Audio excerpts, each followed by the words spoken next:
Last section of the day, cheese slice. Let's go full screen. I got to fix my thing behind me of what we heard Jesse Waters questioning RFK about, because, fam, it's important to talk about what's going on with RFK, because the guy is still gaining momentum and still gaining money and making money and rising in the polls. So even though his takes on Israel awful and his takes on suppressing college speech as calling it anti-Semitism and being such a cuck for Israel, terrible. But, fam, maybe this is the reason Jesse Waters and RFK Jr. Check it out. You weren't ever on Jeffrey Epstein's jet, were you? I was on Jeffrey Epstein's jet 2 times. I was on it in 1993, and I was on it and I went to Florida with my wife and 2 children to visit my mom over Easter. My wife had some kind of relationship with Ghislaine Maxwell, and they offered us a ride to Palm Beach. So I went then, and then on another occasion, I flew again with my family, with I think 4 of my children, and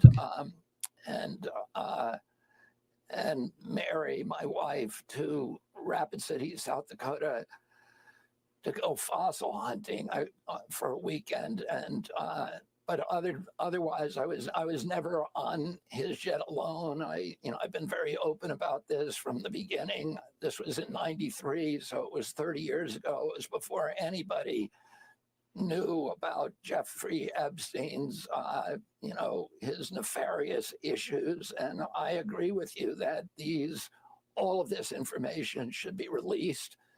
And we should get real answers on what happened to Jeffrey Epstein and any of the high-level political people that he was involved with. All of that should be open to the public. It should be absolutely transparent. And, I don't see why any of those records would have any redactions in them. Why would we be hiding that from the American public? Well, you might not.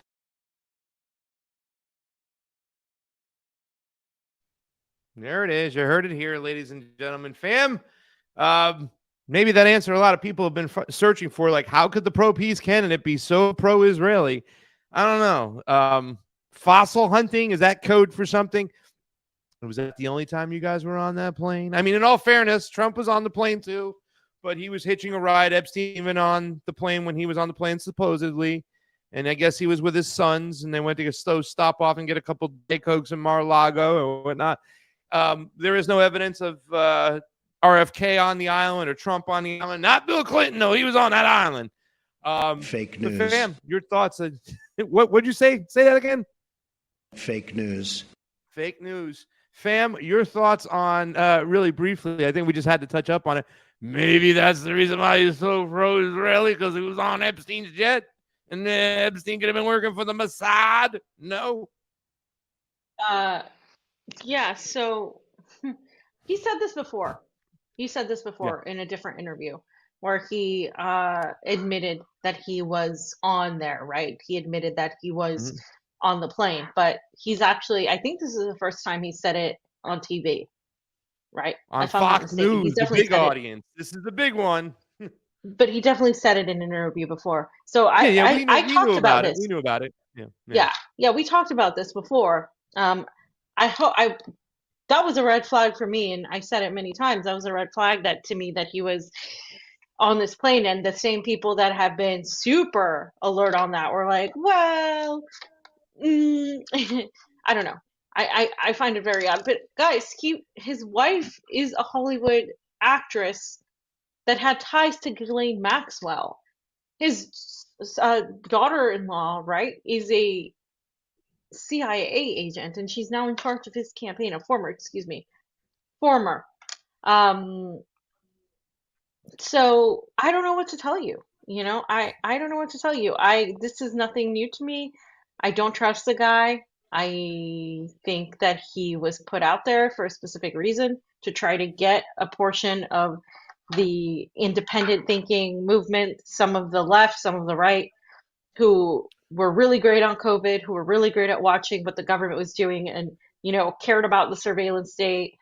and somehow divide them into being okay with your allegiance to Israel, and those who aren't okay are going to leave him. Same with Yeah. Tulsi, because Tulsi has just been absolutely awful. And I saw Niko call her out. Niko was a huge supporter of Tulsi, and he called her out. Mhm. That's called having integrity, by the way. It's called having integrity and not allowing your being enamored by a figure or a politician to cloud your judgment.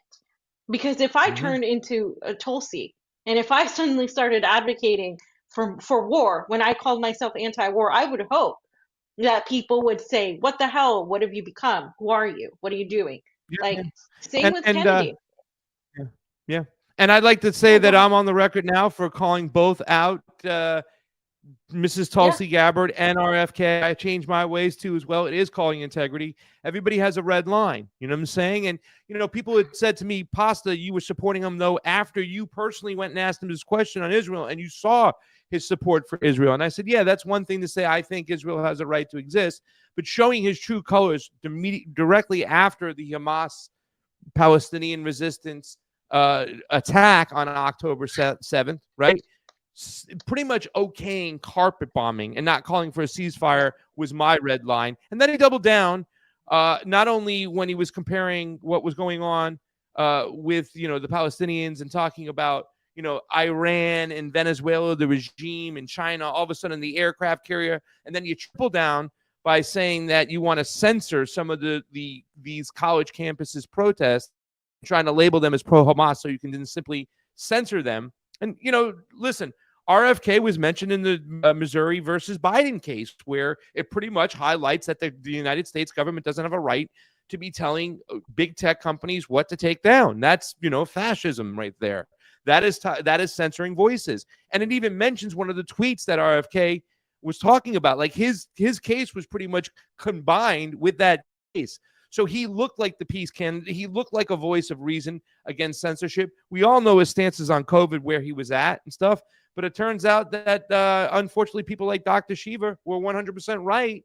Maybe they didn't criticize them in the right way, but they were right with their criticisms against him. And it really is just a shame. Was it because he yeah. was on that jet and that's the real reason? Who knows at this point? At the end of the day, it doesn't make a difference. And I was talking to another person confidently before we were going on a show, and he was even saying he was once in for him too as well, and now he doesn't even listen to him. Fam, I see him on Twitter. He started having a speech. I used to listen to him. I just scroll past him. I just don't believe him anymore. He's lost it for me, and I can't wait to get in front of him again because I'm going to ask him some tough questions, right? So at the end of the day, Pasta's still going to do that, from any position right now. And some of his positions are pretty awful, and it sucks. But here's the big question I have to close out the show with, fam, before we get out of here. Do you think still with him running, and now we just seen a big push for him, he has a super PAC that's solely concentrating on getting him on ballots on a bunch of states? And I think they're going to accomplish that. They have the money, they have the power, they have the reach, they have the know-abouts, okay? Even though he changed a lot of his staff, he's brought in staff that's concentrating on that very issue, ballot access. Do you think he's going to take away more votes from Trump, or do you think he's going to take away more votes from Biden? Because he does have a lot of liberal stances in which are coming out, and a lot of people on Fox are calling him out for some of those leftist stance. His thoughts on affirmative action, his thoughts on abortion. You know what I'm saying? That might cost him some votes when it comes to the conservatives. So, question, final answer. Is he going to take away more votes from Trump or more votes away from Biden? I think it'll be more so from people that are dissatisfied with the Trump wing. I see them as more questioning of the government. I think the people that are going to vote for, we're going to vote for Biden. We're going to vote for Biden to begin with. There is some, like, there is a Venn diagram, right, of people that were like disaffected and just done with the Democratic Party that could easily go to him and see him as like some sort of moderate that's not senile and that has some good ideas. But I do think slightly more of the Trump. He's going to get the Trumpers a lot more than the Bidens. But I think you're right. He is going to take from both if he takes votes, because we know that this election system isn't fair. Exactly. But At the end it's of the closing day, out. that's yeah. Yeah, that's I mean I have to say that, Yeah. but But I you know what I'm actually saying? It's information though. They can use fam to form a narrative with the public. Oh, see, he took away, yeah. Kennedy took more votes away from Trump, and that's why Biden broke his own last record of beating everybody else on the planet. In other words, Joe Biden has more votes for president than anybody in the history of running for president ever. Again, fam. So I mean, they can use it as a narrative management tool. Yeah. Well, so that's that. But yeah, he's obviously not going to win. I mean, if he wins, I would be very afraid as to what he would do because somebody who is actually a threat wouldn't win. Um, Funny story, I met his wife a long time ago when I was in Florida and I His attended a wife. movie premiere. Oh, And yeah, Cheryl Cheryl Hines. Hines. Yeah. His wife is Cheryl Hines, and she actually directed a film called Serious Moonlighting, and it had Meg Ryan in it. And I actually took my mom to this premiere, and I went, and we met her. She seemed like a nice lady, but that was before I was extremely political. So I was just like, oh, this is so cool. It's a movie premiere. Um, that's why when I found he was married to her, I was like, oh, this is like some Hollywood connection. Because she obviously was a director and in Hollywood and all of that. But I believe, how long have they been married? I don't know. That was that was that was maybe 2010. I was very young. It was like 2010 or 2009. It was a while ago. So I don't know if they've been together that long. But yeah. Interesting. I don't Maybe I think saw so, him, 'cause but I didn't I know hear a who lot he of was. talk of his. I hear a lot of talk of his ex-wife. So